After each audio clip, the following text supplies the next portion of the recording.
নমস্কার বন্ধুরা, আমি শিপক দাস। আপনারা দেখছেন সঙ্গে শিপক, যা দেখায় না কোনো বিকৃত মিডিয়া, তাই তুলে ধরি আমরা আপনাদের ছোট্ট ইউটিউব চ্যানেল সঙ্গে শিপকের মাধ্যমে। আজকে আমরা প্রতিবেদন তৈরি করেছি বহরমপুর লোকসভা কেন্দ্র নিয়ে। এবারের লোকসভা নির্বাচনে এই বহরমপুর লোকসভা কেন্দ্রের অন্তর্গত যে 7টি বিধানসভা রয়েছে, এই 7টি বিধানসভা থেকে কোন দল কোন বিধানসভা থেকে লিড পেয়ে এবারের লোকসভা নির্বাচনে গণনায় এগিয়ে গিয়েছে, এই বিষয়টি আজকে তথ্য সহ আমরা আলোচনা করব আপনাদের সামনে। বন্ধুরা, এই বহরমপুর লোকসভা কেন্দ্র নিয়ে আলোচনা করার আগে চলুন জেনে নেওয়া যাক এই বহরমপুর লোকসভা কেন্দ্রের গঠন, অর্থাৎ কোন কোন বিধানসভা নিয়ে এই বহরমপুর লোকসভা কেন্দ্র গঠিত হয়েছে। যদি আমরা বহরমপুর লোকসভা কেন্দ্রের দিকে তাকাই, তাহলে দেখতে পাবো এই বহরমপুর লোকসভা কেন্দ্র 7টি বিধানসভা নিয়ে গঠিত হয়েছে।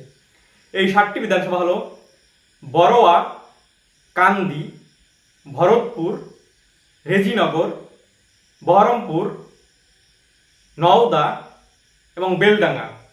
এই 7টি বিধানসভা নিয়ে কিন্তু এই মুর্শিদাবাদ বহরমপুর লোকসভা কেন্দ্র গঠিত হয়েছে। এবারে যদি আমরা বহরমপুর কেন্দ্রের প্রার্থী তালিকার দিকে তাকাই, কংগ্রেস প্রার্থী করেছিল এই বহরমপুর কেন্দ্রের 5 বারের সাংসদ অধীর রঞ্জন চৌধুরীকে, এবং তৃণমূল কংগ্রেস প্রার্থী করেছিল বিখ্যাত খেলোয়াড় ইউসুফ পাঠানকে। তৃণমূল কংগ্রেস প্রার্থী করেছিল, এবং বিজেপি কিন্তু প্রার্থী করেছিল নির্মল সাহাকে, ডক্টর। এই 3 জনের মধ্যে মূলত লড়াই হয়েছে এবারের লোকসভা নির্বাচনে, এবং শেষ হাসি অধীর রঞ্জন চৌধুরীকে হারিয়ে ইউসুফ পাঠান জয়ী হয়, আমরা সকলেই জানি। চলুন দেখে নেওয়া যাক ইউসুফ পাঠান এবং অধীর রঞ্জন চৌধুরী এবং নির্মল সাহার মধ্যে বিধানসভা ভিত্তিক ফলাফল।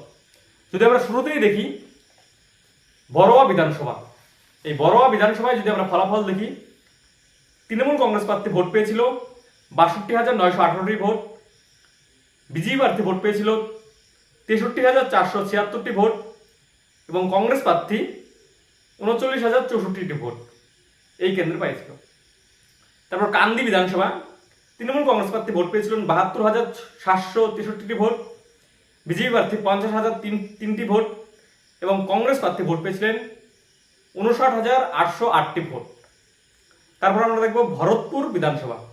এই ভরতপুর বিধানসভায় তৃণমূল কংগ্রেস প্রার্থী ভোট পেয়েছিলেন 78,514টি ভোট, বিজেপি প্রার্থী ভোট পেয়েছিলেন 39,385টি ভোট, এবং কংগ্রেস প্রার্থী ভোট পেয়েছিলেন 59,956টি ভোট। তারপর আমরা দেখব রেজিনগর বিধানসভা।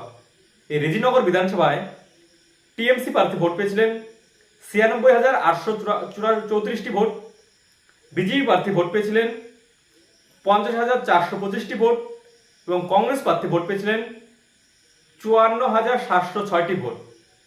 তারপর আমরা দেখব বেলডাঙ্গা বিধানসভা।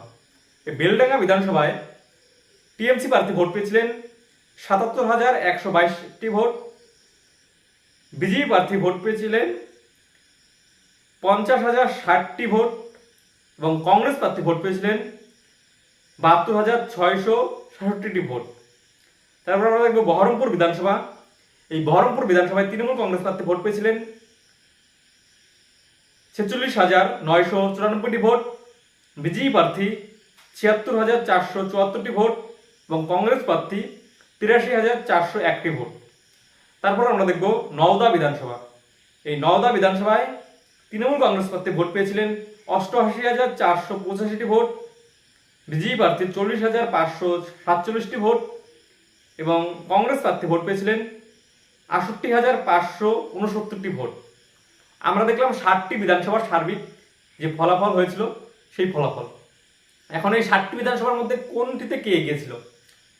বড়োয়া বিধানসভায় বিজেপি প্রার্থী নির্মল সাহা এগিয়েছিলেন, কান্দিতে তৃণমূল প্রার্থী এগিয়েছিলেন, ভরতপুরে তৃণমূল প্রার্থী ইউসুফ পাঠান এগিয়েছিলেন, রেজিনগরেও তৃণমূল প্রার্থী ইউসুফ পাঠান এগিয়েছিলেন, বেলডাঙ্গাতেও তৃণমূল প্রার্থী ইউসুফ পাঠান এগিয়েছিলেন, এবং বহরমপুরে কংগ্রেস প্রার্থী অধীর রঞ্জন চৌধুরী এগিয়েছিলেন, এবং নওদা বিধানসভাতে তৃণমূল কংগ্রেস প্রার্থী এগিয়েছিলেন ইউসুফ পাঠান। বহরমপুর লোকসভা কেন্দ্রে বিধানসভা কেন্দ্রে একমাত্র কংগ্রেস প্রার্থী অধীর রঞ্জন চৌধুরী এগিয়েছিলেন, এবং বড়োয়া বিধানসভা কেন্দ্রে একমাত্র বিজেপি প্রার্থী এগিয়েছিলেন। অর্থাৎ 7টির মধ্যে 5টিতে তৃণমূল, 1টিতে বিজেপি এবং 1টিতে কংগ্রেস প্রার্থী এগিয়েছিলেন। এখন যদি আমরা সার্বিক ফলাফল দেখি, তৃণমূল প্রার্থী ইউসুফ পাঠান ভোট পেয়েছিলেন 5,24,516টি ভোট। বিজেপি প্রার্থী ভোট পেয়েছিলেন 3,71,885টি ভোট এবং কংগ্রেস প্রার্থী অধীর রঞ্জন চৌধুরী ভোট পেয়েছিলেন 4,39,494টি ভোট। এই লোকসভায় কিন্তু বহরমপুর লোকসভায় কংগ্রেস প্রার্থীকে হারিয়ে, অধীর রঞ্জন চৌধুরীকে হারিয়ে ইউসুফ পাঠান 85,022টি ভোটের ব্যবধানে জয়ী হন। 25 বারের সাংসদ অধীর রঞ্জন চৌধুরীকে কিন্তু এবারে ইউসুফ পাঠান হারিয়ে দেয়, যা কিনা অনেকেই অনেক রকমভাবে দেখছেন বিষয়টা। অনেকেই বলার চেষ্টা করছেন বাইরে থেকে প্রার্থী এসে জিতেছে, যদিও জিত তো জিতি। তো তোমাদের আজকের প্রতিবেদন কেমন লাগলো অবশ্যই তোমরা জানাবে। যদি ভালো লাগে অবশ্যই লাইক, কমেন্ট, শেয়ার। আর যদি এখনো সাবস্ক্রাইব করে না থাকো অবশ্যই সাবস্ক্রাইব করবে, কারণ সাবস্ক্রাইব করলে আমাদের প্রতিদিন এই রকম প্রতিবেদন তৈরি করতে উৎসাহিত হই আমরা। তো অবশ্যই লাইক, কমেন্ট, শেয়ার। নমস্কার, ধন্যবাদ।